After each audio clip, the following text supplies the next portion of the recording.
Alhamdulillahilladzi anzala ala 'abdil kitaba wa lam yaj'al lahu iwaja. Terus disaktah qayyimah. Andaikan tidak ada sakta maka bacanya gini, walam yaj'al lan ora gawe sapa Allah lahu ing Quran, ora digawe iwajan ing bengkok. Qayyiman ya ora digawe jejeg. Itu kan jadi kacau. Ya Quran itu ya ndak bengkok ya ndak jejeg. Tapi barokahnya ada sakta, Allah tidak membikin Quran sebagai sesuatu yang bengkok. Sakta berhenti. Berhenti itu menyimpulkan kalau tidak bengkok maknanya jejeg atau lurus. Sehingga memang harus sakta. Begitu juga di surat Yasin. Ketika orang kafir bangkit dari kubur, mereka bilang misalnya wa nufikha fis-sur fa idahum minal ajdathi ila rabbihim yansilun. Terus qalu ya waylana man ba'atsana mim marqadina. Orang kafir ketika bangkit dari kubur, mereka tanya, "Mam ba'atsana mim marqadina?" Kita yang bangkitkan siapa? Tentu ini adalah qailul mustafhim. Omongannya orang yang tanya.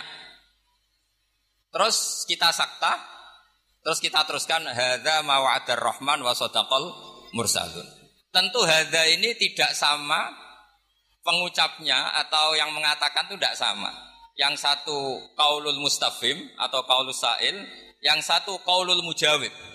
Entah yang jawab langsung Allah entah malaikat. Yang jelas itu beda yang mengatakan atau beda qailnya. Berarti menjadi siapa yang membangkitkan kita sakta terus dijawab hadza ma wa'adar rahman. Andaikan itu dibaca langsung maka hadza ma wa'adar rahman bagian dari yang dikatakan al-mustafhim, bagian yang dikatakan mam ba'atsana mim marqadina hadza ma wa'adar rahman. Itu kacau semua. Sehingga saya mohon sekali semua ilmu yang kita dapatkan itu tolong dipastikan bayinahnya. Begitu seterusnya. Dulu Syekhina Kiai Haji Maimun Zubair itu sering gojlok.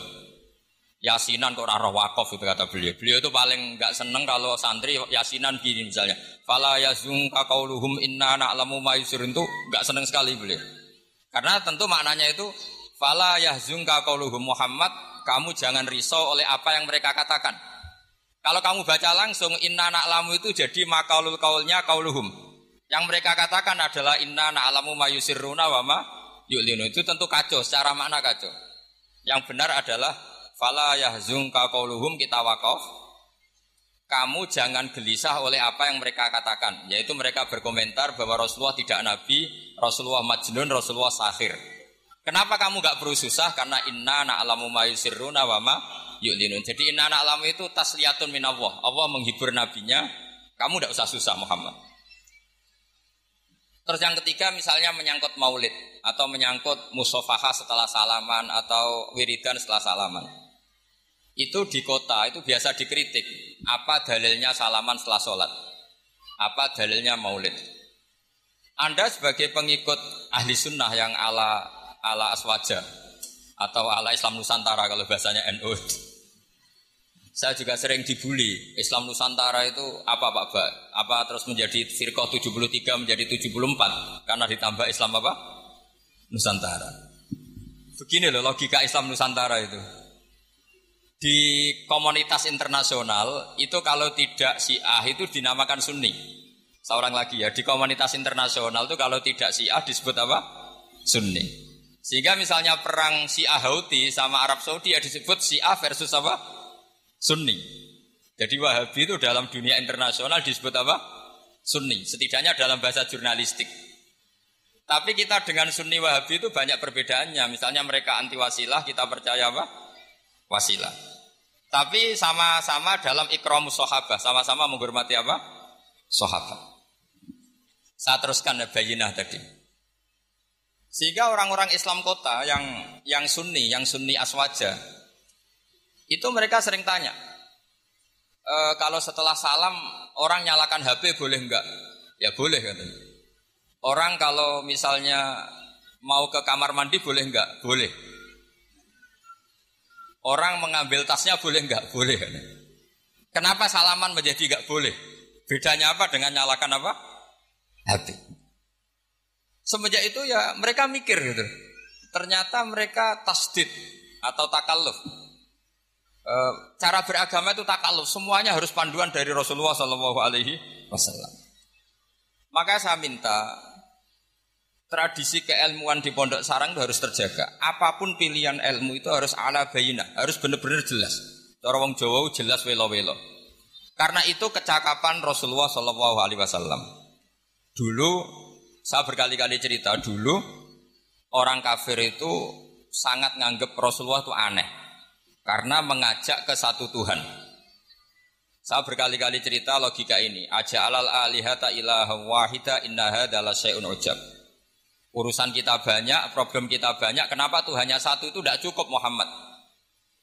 Terus mereka sama Nabi didatangin, terus Nabi bikin argumen tandingan. Kalau kamu jadi pembantu, lalu majikan kamu banyak, kamu suka enggak? Perintahnya beda-beda, seleranya beda-beda.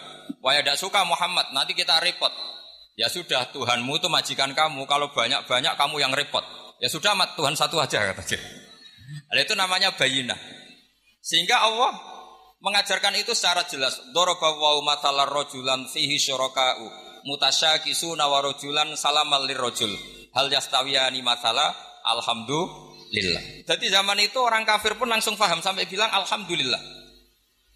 Allah membuat satu perbandingan, satu pembantu yang punya majikan banyak dengan satu pembantu yang punya majikan satu. Nasibnya baik mana? Tentu baik yang punya satu majikan. Akhirnya mereka paham, Tuhan kamu adalah majikan kamu, kalau banyak-banyak kamu yang repot. Ya sudah, mat satu saja. Nah ini yang dimaksud lam yakunil ladzina kafaru min ahlil kitabi wal musyrikina munfakina hatta ta'tiyahumul bayyinah. Ahli kitab apapun ngototnya pada keyahudian atau kenasronian itu tetap infikak, tetap akan tercerabut ketika ta'tiyahumul bayyinah, ketika datang penjelasan yang jelas, corong Jawa jelas welo-welo. Makanya saya minta anak-anak yang akademik ini harus menerima ilmu secara bayyinah. Saya masih ingat Mbah Mun itu ketika ditanya, "Ya jenengan damel kurikulum, moga bocah rapati iso ngaji Wahab, ngaji Mu'in." Kata Mbah Mun, sing ngaji tenanan ya ben ning Karangmangu. Saiki roh mondok sithik-sithik jamaah mbek ngaji mbek ora ora blas apik endi? Ya apik rondok ngaji. Ya wis berarti ya apik kurikulum kata dia. Artinya ya logikanya jelas. Makanya lama dulu itu kalau bikin logika itu sesuatu yang enggak masuk akal saja, kalau lama dulu yang ngendikan itu masuk akal. Dulu Abu Yazid itu punya murid namanya Syakik Al-Balkhi. Dia orang kaya, biasa donatur pondok. Biasa mendonasi pondoknya Abu Yazid. Setelah dia perjalanan dagang di satu Sahara gitu, di gurun pasir, ada burung yang patah sayapnya, patah kakinya. Ternyata tetap dapat rezeki, dikasih makan burung yang waras, yang normal. Singkat cerita, si murid tadi datang ke gurunya, "Pak Guru, saya sekarang mau jadi orang zuhud, gak mau jadi orang kaya."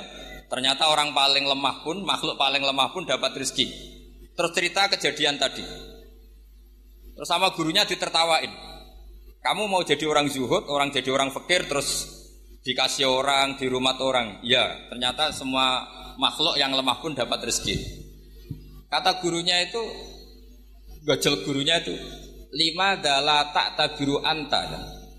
Kenapa kamu tidak iktibar dengan diktoir, katanya dengan burung yang waras yang memberi? Pikiran kamu kok aneh?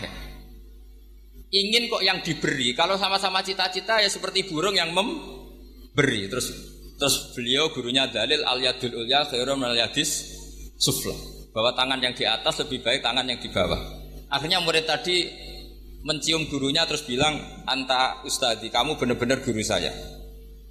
Lah, kenapa saya cerita ini? Supaya sanad ini tersambung sampai Rasulullah SAW. Misalnya guru kita Mbah Mun ikut ngurusi negara, jika negara ini meskipun enggak negara Islam tapi ukuran negara itu sangat Islam. Logikanya gampang. Kamu ikhlas negara ini diatur oleh orang-orang yang enggak sholat, yang narkoba, yang macam-macam. Apa lebih suka negara ini diatur oleh orang yang sholat, yang meyakini kebenaran Islam? Tentu kita milih yang meyakini kebenaran Islam. Itu bisa didapatkan kalau dipandu ulama, apa kalau dilepas ulama? Kalau dipandu ulama. Sehingga dalam kitab Minhajul Abidin diceritakan ada orang sufi yang merasa dunia sudah rusak, kemudian milih uzlah. Ketika uzlah, Beliau ngalami satu kasuf ada hadis bilang taraktum ummata Muhammadin fi aidil mubtadi'ah. Kamu enak-enakan sudah di sini, tapi membiarkan umat dipimpin orang lain yang menyesatkan. Jadi mungkin kalau kita kumpul orang itu dosa. Wong ngrasani, bedelok wong wedok macam-macam. Tapi ketika meninggalkan umat ini berarti kamu biarkan dipimpin orang lain, dan orang lain ini bisa tidak ahli sunnah, bisa orang yang sangat menyesatkan. Berarti uzlah juga punya sisi dosa. Akhirnya ulama ini kembali ke masyarakat dan menunggui masyarakat mengawal mazhab ahli sunnah wal jamaah. Jadi saya mohon adik-adik terlatih bahwa semua ilmu itu ala bayyinah. Qul inni ala bayyinatin mir rabbi. Semua nabi itu punya kemampuan menjelaskan. Itu yang disebut lam yakunil ladzina kafaru min ahlil kitab wal musyrikin munfakina hatta ta'tiyahumul bayyinah. Nah, kemampuan menjelaskan ini harus dimiliki anak-anak santri. Anak-anak Anwar 2 yang anak-anak masih belajar itu terutama harus belajar ilmu logika. Termasuk kitab kebanggaan saya itu kitab Syarah Bukhari. Beliau ketika menafsirkan hadis atau mensyarah hadis, salasun mangkunna fihi wajata halawatal iman. 3 hal ini kalau seseorang tahu atau faham maka menemukan halawatal iman, manisnya iman. Beliau mengartikan manis itu artinya enak. Enak itu nyaman. Nyaman itu tidak iskal, tidak galau. Terus beliau mencontohkan, andaikan agama ini tidak masuk akal, maka kita akan galau selama-lamanya. Terus beliau menyontohkan, alam ini kata Allah, saya ulang lagi ya, alam ini kata Allah, itu diciptakan oleh zat yang super. Yaitu kalau oleh ilmu kalam disebut wajibil wujud. Terus beliau berargumentasi cerita Islamnya Jubair bin Mut'im. Berarti Mut'imnya ya. Jubair bin Mut'im bin Adi berarti Mut'imnya. Dulu zaman Nabi itu juga sudah ada orang ateis. Orang ateisme kalau bahasa Arab dulu itu al-mu'attilah.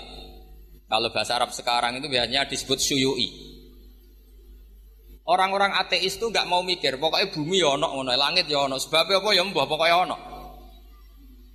Terus sama Islam diterangkan, Dalalah Mut'im ini datang ke Madinah sebagai negosiator Asra Badrin, tawanan Badar. Dalalah Rasulullah pas baca surat Wattur wa kitabim mastur fi raqim mansur. Di antara itu ada ayat am khuliqu min ghairi syai'in am humul khaliqun. Masa alam raya ini langit bumi yang maujudat. Jadi bumi ini berstatus maujudah. Kemudian maujudah ini diciptakan oleh adamiyah. Jadi kalau kamu berfaham ateis, artinya hadhil maujudat khalaqahal adam. Ini semua yang maujud diciptakan oleh sesuatu yang tidak wujud. Kata Ibnu Hajar al-Asqalani, andaikan Islam datang seperti itu, kamu tidak bisa tidur. Akal kamu tersiksa. Karena kamu profesor kayak apa tidak bisa menemukan logika hadhil maujudat khalaqahal adam, bahwa maujud ini diciptakan oleh ketiadaan. Tapi Islam datang tidak seperti itu. Hadhil maujudat khalaqaha wajibul wujud. Ini maujudat diciptakan oleh zat yang wajib wujud, yaitu Allah Subhanahu wa taala. Nah, dengan berpikir seperti itu, ahlul akli nyaman. Nah, nyaman ini kata Ibnu Hajar al-Asqalani menjadi halawatul iman. Jadi halawatul iman itu dimulai dari bayina, satu kejelasan yang sangat argumentatif yang kita insya Allah lanal taufitu yaminan wala simalan, sudah ada kemana-mana lagi. Nah, ini yang dimaksud Allah Subhanahu wa taala yuthabbitu walladzina amanu bil qaulits tsabiti fil hayatid dunya wa fil akhirah. Jadi logika ini mapan sehingga kita misalnya jadi TKI sekalipun di negara Korea, di negara Uni Soviet tetap bawa tauhid. Karena logika tauhid, logika sing sibghatullah wa man ahsanu minallahi sibghah. Logika yang dibangun oleh guru-guru kita. Zaman anak-anak sekolah di musola, zaman TPQ, TPA, semuanya dibangun. Bahwa di antara sifat Allah pertama adalah sifat wajibil wujud. Dengan sifat wajibil wujud, maka logika kita terbangun. Gak mungkin maujudat ini diciptakan sesuatu yang tidak ada. Pasti namanya yang ada, faktornya ya ada, bukan tidak ada. Nah, itu termasuk kenyamanan berpikir. Terus ketiga, kenyamanan sosial. Agama ini mengajarkan baik sama orang tua, takdim sama guru, sayang sama anak-anak, sayang sama yang lemah. Makanya kata ulama-ulama dulu, laulam yakun ma ja'a bihi Muhammadun dinan lakana fi aqlin nasi hasanan. Kalau saja yang dibawa Muhammad tidak di atas namakan agama, itu pun menurut logika akal sesuatu yang baik. Karena agama ini hanya mengajarkan yang baik-baik saja. Jadi saya kira demikian, pokoknya saya minta seminta-mintanya tradisi keluarga sarang bahwa semuanya bil ilmi itu harus dijaga. Karena ilmu ini pula yang sebetulnya yang kita berstatus warasatul anbiya. Al ulama warasatul anbiya, dan itu tentu bil ilmi. Fa innal anbiya lam yuwarithu dinaron wala dirhaman wa innama warasu al ilma. Semua nabi itu tidak mewariskan dirham maupun dinar, tapi mewariskan apa? Ilmu. Dan ilmu yang paling pokok tadi adalah wirasa nabawiyah yang bayinah. Bayinah itu jelas welo-welo. Dengan seperti ini maka kita tidak terguncang lagi. Makanya saya pernah ketemu orang yang agak ekstrim. Pak Bak, dalilnya wong bar salat wiridan ya apa? Terus tak tanya, dalilnya nyalakan HP apa setelah salat? Ya enggak ada. Terus kata, saya punya teman kota yang ahli sunnah, ya agak aneh, orangnya orang kota. Kamu itu ditipu katanya, mengharamkan wiridan biar wong Islam ora tau eling pangeran katanya. Terus kepikiran dia, iya, aku wiridan di bid'ah-bid'ahno jangan-jangan diakali ben wong Islam ora eling apa? Pangeran. Kepikiran. Kemarin cerita ke saya, sudah Pak, saya ikut aswaja saja kan. Jadi logika-logika perdebatan itu meskipun ya kadang agak arogan itu, tapi itu bagus. Karena memang ya seperti itu sejarahnya para nabi seperti itu. Jadi nabi itu punya kemampuan, saya ulang lagi, nabi itu punya kemampuan, punya fatona untuk bikin logika. Dan logika ini enggak terbantahkan. Makanya sifat nabi itu harus bersifat apa? Fatona, harus bersifat kecerdasan. Nah ini yang saya agak risau karena kefatonaan ini mulai terkikis. Anak-anak belajar mantek itu males. Yang bisa digo ngakali, jadi tidak untuk hujah ilmiah tapi untuk ngakali. Padahal dengan mantek itu nyaman, saya ulang lagi nyaman. Sebab itu ulama-ulama dulu, kayak Imam Ghazali itu, dulu mati-matian belajar mantek. Meskipun ya itu tadi tentu enggak bagus untuk semua orang. Tapi itu bagus karena untuk mengawal tadi, untuk mengawal Islam. Misalnya begini, saya pernah ditanya, Pak Bahak, kenapa Islam itu menghalalkan ghanimah? Kok Islam kayak penjahat perang gitu ya, sudah musuh kalah, hartanya diambil. Persenjataannya hartanya diambil. Terus saya tanya, andai kan ada garong ke rumah kamu, kemudian pistolnya tertinggal, apa kamu bilang, monggo dipendet malih nih gadane jenengan gitu? Apa kamu sita? Oh ya saya sita Pak, nanti dipakai garong lagi. Ya kira-kira seperti itu. Kalau orang kafir senjatanya dikembalikan akan dipakai lagi. Jadi dulu selalu harus ada analogika, ada analogi. Makanya ketika Allah watil kal amsalu nadribu alinnas wa ma yaqiluha ilal alimun. Semua aturan-aturan Islam itu sama Allah di analogi itu dikiaskan supaya orang bisa berpikir. Kayak orang Arab dulu itu nyembah berhala, Lata, Uzza, Hubal itu disembah. Padahal dari batu yang dipahat. Dari batu yang dipahat.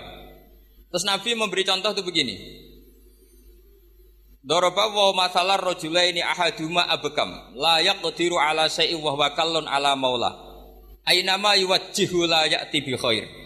Nabi bikin analogi gini, wahai para orang Arab, kalau saya punya pembantu yang buta, sudah buta, nggak bisa ngomong, abekam, bisu. Mau nggak pembantu saya tak kasihkan kamu? Kata. Wah enggak, Muhammad itu merepotkan. Bagaimana bisa bantu saya? Dia buta, dia bisu. Terus, kamu nggak mau Muhammad.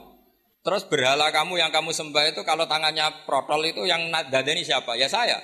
Kalau kotor yang bersihkan siapa? Saya. Terus Nabi Muhammad bilang gini, untuk jadi pembantu saja orang seperti itu kamu gak mau. Masa kamu jadikan apa tuh? Tuhan. Wong Tuhan kok ngerepoti gitu. Mestinya Tuhan itu pantasnya direpoti, dimintain gitu. Itu mereka akhirnya iman. Iya ya. Pangeran kok ngerepoti, ono ngedusi, ono noto barang itu. Allah gampang sekali. Daraba wa masalar rajulaini ahaduma abkam. Abkam itu bisu. La yaqdiru ala syai'in, tidak mampu melakukan apa-apa. Wa huwa kallun ala maula. Namanya bisu, tuli, itu hanya merepotkan yang punya. Ainama yuwajjihu la ya'ti bi khair. Diarahkan kemana saja tidak membawa yang positif. Akhirnya mereka iman. Makanya disebut lam yakunil ladzina kafaru min ahlil kitabi wal musyrikin munfakina hatta ta'tiyahumul bayyinah, bahwa orang-orang kafir baik berkategori ahli kitab maupun orang musyrik tidak mungkin tercerabut dari akar kemusyrikan atau akar keyahudian, kenasranian hatta ta'tiyahumul bayyinah, sehingga datang satu hujjah, satu argumentatif yang bisa mengalahkan pikiran mereka. Siapa itu? Rasulun minallah yatlu suhufam mutahharah. Nah sekarang Rasulullah sudah intaqala ila rafiqil a'la, tapi punya warasah, yaitu para ulama. Dan para ulama, para habaib, para siapa sajalah yang mewarisi ilmunya Rasulullah. Dan saya mohon sekali anak-anak ini harus terbiasa akademik. Ya akademik macam-macam lah. Saya berkali-kali baca hadis sahih. Yang paling saya cintai dari hadis itu apa? Yaitu kalimat-kalimat Rasulullah. Itu memang luar biasa. Misalnya beliau ngendikan orang mukmin itu baik semua. Ajaban li amril mukmin. Terus beliau ngendikan itu ajaban li amril mukmin, inna amrahu kullahu khairun. In asobathu sarra sakara fakana khairan lah. Wa in asobathu darra sabara fakana khairan lah. Terus beliau ketika ngendikan kematian, kehidupan itu optimis sekali dan dengan pandangan positif. Kata Rasulullah, anggap saja kalau kamu hidup itu ziyadatan li fi kulli khairin, potensi mendapat kebaikan. Kalau kamu mati, ya syukuri, anggap saja pengakhiran dari semua keburukan. Sehingga adat-adat kiai-kiai dulu itu kalau ada bajingan mati, orang oplosan kok mati, ya tetap bilang, "Saya nggih Pak niki saya." Meskipun hadirin enggak siap bilang saya. Nggih saya Pak nggih. Karena mautu hadzal fasik khairun lah. Matinya orang fasik ini bagus supaya enggak mereman lagi, enggak ngemel lagi, enggak jadi problem lagi. Jadi doa hidup dan mati itu seindah itu Rasulullah. Ya Allah, jika saya hidup, anggap saja ziyadatan li fi kulli khairin. Terus wal mauta rohatan li min kulli syarrin. Kematian adalah akhir dari segala apa? Keburukan. Saya ini termasuk kiai muda yang enggak pati takut mati. Artinya bukan karena saya yakin soleh, enggak. Misalnya kalau apa mati, pikiran kula Gusti ini akhir dari segala potensi keburukan saya. Artinya kagum saya bukan masalah takut dan berani, ndak. Keilmian Rasulullah Shallallahu Alaihi Wasallam. Betapa mudahnya Nabi melihat sesuatu itu positif. Hidup dianggap tadi ziyadatan lana fi kulli khairin. Kalau kematian anggap saja rohatan lana min kulli syarri. Jadi mudah sekali Rasulullah. Nah ini menurut saya kefatonahan yang harus diwaris kita semua. Ya ngoten mawon. Assalamualaikum warahmatullahi wabarakatuh.